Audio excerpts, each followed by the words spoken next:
जय माता दी। नमस्कार। मेरे YouTube चैनल श्रद्धा में आप सभी लोगों का हार्दिक स्वागत है।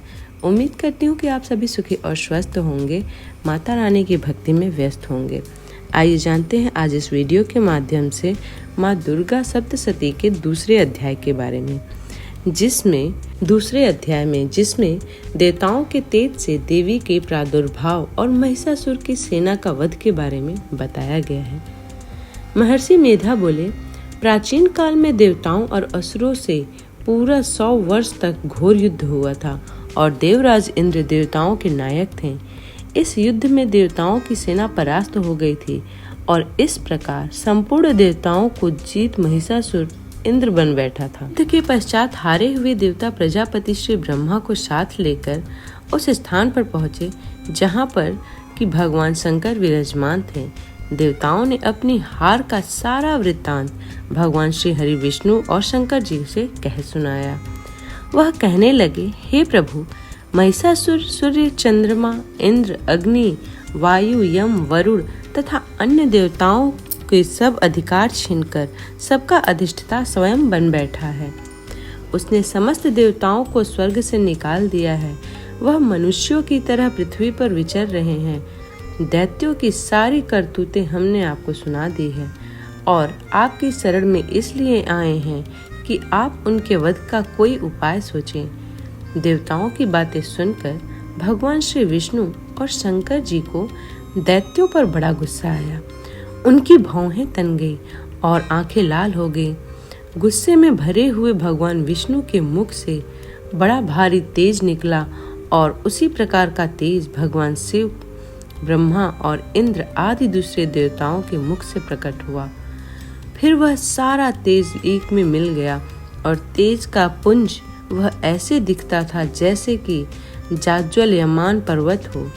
देवताओं ने देखा कि उस पर्वत की ज्वाला चारों ओर फैली हुई थी और देवताओं के शरीर से प्रकट हुए तेज की किसी अन्य तेज से तुलना नहीं हो सकती थी।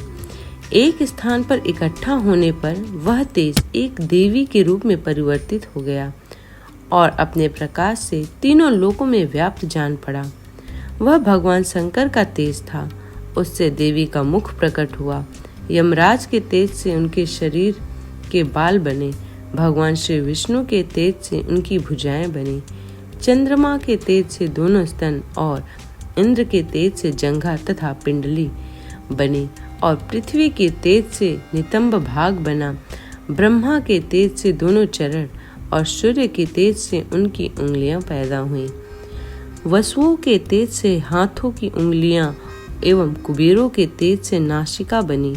प्रजापति के तेज से उनके दांत और अग्नि के तेज से उनके नेत्र बने।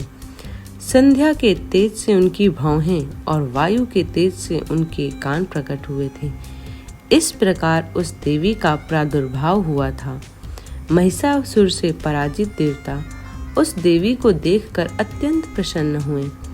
भगवान शंकर ने अपने त्रिशूल में से एक त्रिशूल निकालकर उस देवी को दिया और भगवान विष्णु ने अपने चक्र में से एक चक्र निकालकर उस देवी को दिया।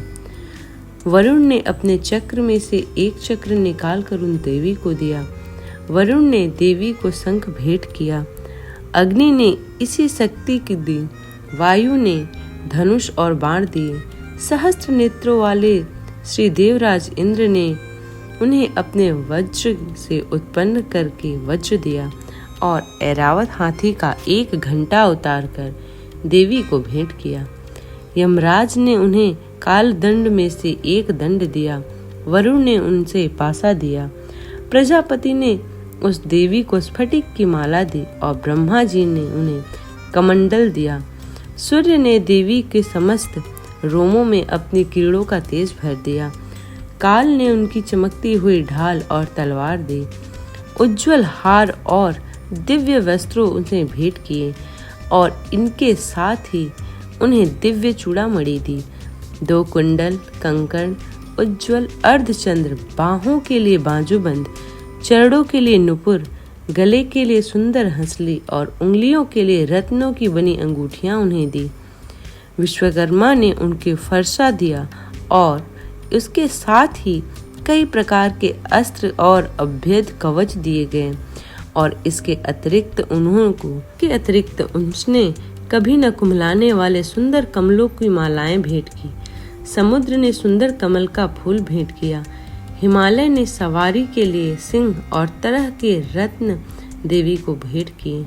यक्ष राज कुबेर ने मधु से भरा हुआ पात्र और शेष नाग ने उन्हें बहुमूल्य मणियों से विभूषित नागहार भेंट किया। इसी तरह दूसरे देवताओं ने भी उन्हें आभूषण और अस्त्र देकर उनका सम्मान किया। इसके पश्चात देवी ने उच्च स्वर से गर्जना की, जिसके भयंकर नाद से आकाश गूंज उठा।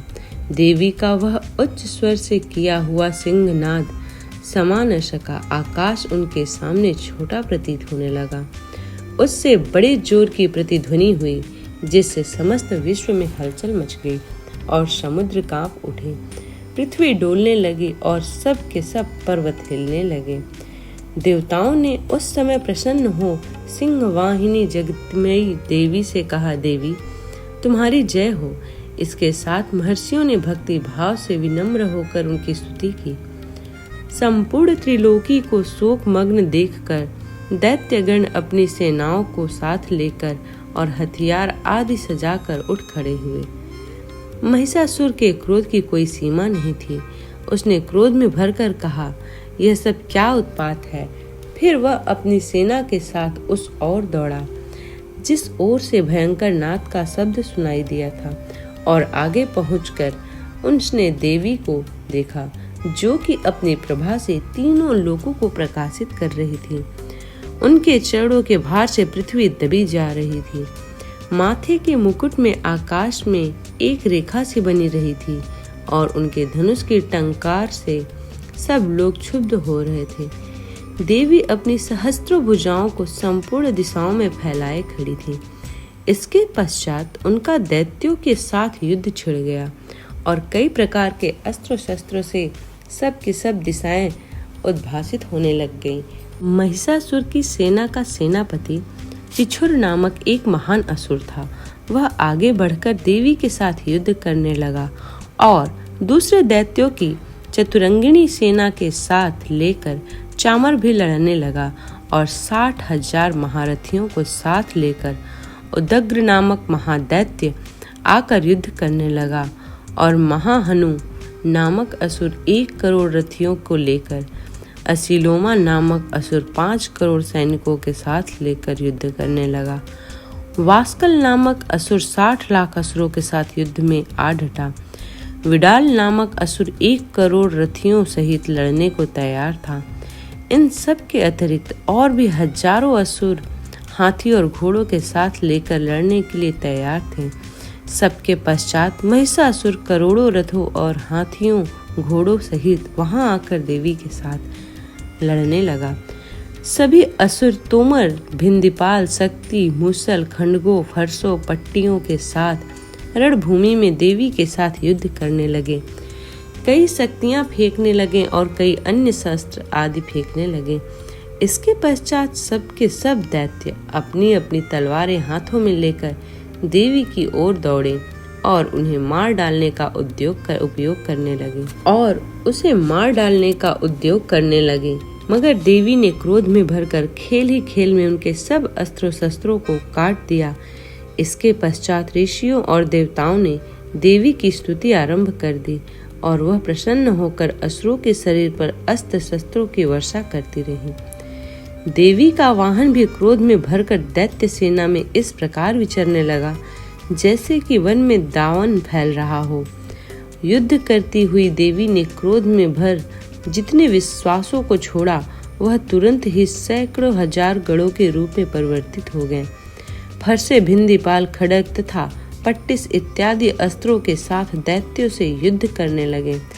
देवी की शक्ति से बढ़े हुए वह गढ़ दैत्यों का नाश करते हुए ढोल, शंख, मृदंग आदि बजा रहे थे। तदंतर देवी ने त्रिशूल, गदा, शक्ति, खड्ग इत्यादि से सहस्त्रों असुरों को मार डाला। कितनों को तो घंटे के भयंकर आवाज से ही यमलोक पहुंचा दिया। कितने ही असुरों को उसने पास में बांधकर पृथ्वी पर घर घसीटा। कितनों को अपनी तलवार से टुकड़े टुकड़े कर दिए और कितनों को गदा की चोट से धरती पर सुला दिया। कई दैत्य मूसल की मार से घायल होकर रक्त वमन करने लगे और कई सूल से छाती फट जाने के कारण पृथ्वी पर लेट गए और कितनों की बाढ़ से कमर टूट गई। देवताओं को पीड़ा देने वाले दैत्य कट कट कर मरने लगे। कितनों की बाहें अलग हो गईं, कितनों की ग्रीवाएं कट गईं, कितनों के सर कटकर भूमि पर लुढ़क गए, कितनों के शरीर बीच में से काट दिए गए और कितनों की जंघाएं कट गईं और वह पृथ्वी पर गिर पड़े।